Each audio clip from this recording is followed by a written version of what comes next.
در ولایت سوخت سرایت‌یابی به بیماری بناگوشک یا خود تب بیشتر شده است. دومین 9 ماه سال روان 447 حادثه بیماری بناگوشک به قید گرفته شده است که آن در مقایسه نسبت به همین دوره سال گذشته بیشتر است. سرایت‌یابی اساساً بین کودکان شهر خوجند 170 حادثه، بوستان 70 حادثه، اسفره و در ناحیه باباجان غفورов نیز زیاد به قید گرفته شده است.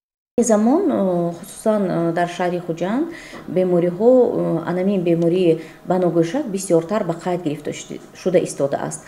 یگانه راه پیشگیری این بیماری این تست هوایی واسکونی حجره های یعنی که جمع شوی کودکان می باشد و اینچنین رعایت قاعده محدود کنی یعنی که ما میگوییم ایزولیاسیون از همان روزی که به قید گرفته شد کودک باید دوام 21 روز در خانهشان نشینند.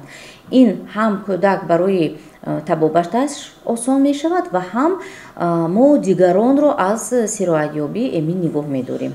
دکتران عائلوی از زیاد شدن بیماری بناگوشک خبر داده میگویند که دومین 9 ماه تنها در مرکز سلامتی رقم 4 شهر خوجند 23 کودک به بناگوشک سرایت یافتند. این آمار رسمی بوده، در مقایسه با همین دوره سال گذشته 8 حادثه زیاد است. 80% سرایت یافتگان را کودکان تشکیل میدهند.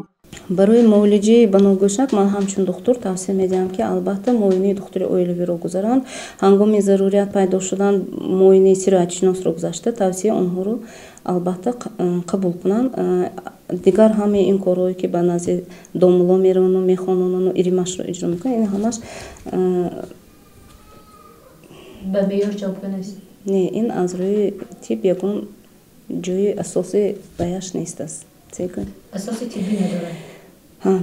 متخصصان میگویند هنگام ورم کردن غدود زیر گوشت باید سری وقت به دکتر مراجعت کرد و زیر نظارت قرار گرفت و معالجه نمود.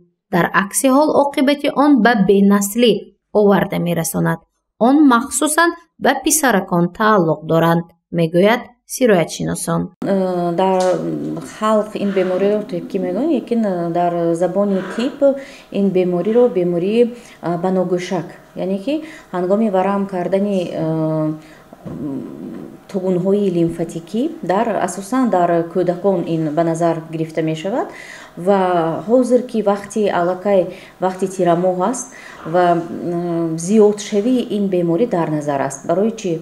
برای اون که اگر که در وقتی بهار بسیاری کودکانی که به گروه های متشکل شامل می باشند یعنی که در کودکستان ها در مکتب ها اساساً در صحنه کودکستان ها آنها با بازی و دیگر مشغولیت ها مشغول باشند در وقت تیرماه زمستان آنها اساساً در گروه مشغول می شوند یعنی که این بیماری ویروسی بوده پخششوی آن خیلی تیز است. وسیع‌شوی غدود لعاب جدا کننده پشتی گوشت را بیماری بناگوشک می نامند. آن در 2 و یا 3 سال یک مراتب اوج می گیرد و بین کودکان پهن می شود. آریزه هایش به بی‌نسلی آورده می رساند. از این رو دکتران سری وقت به طبابت فرا گرفتنی کودکان را توصیه می دهند. گزارش مفنوشکور و نسیم رحیموف برای برنامه اطلاعاتی خبر.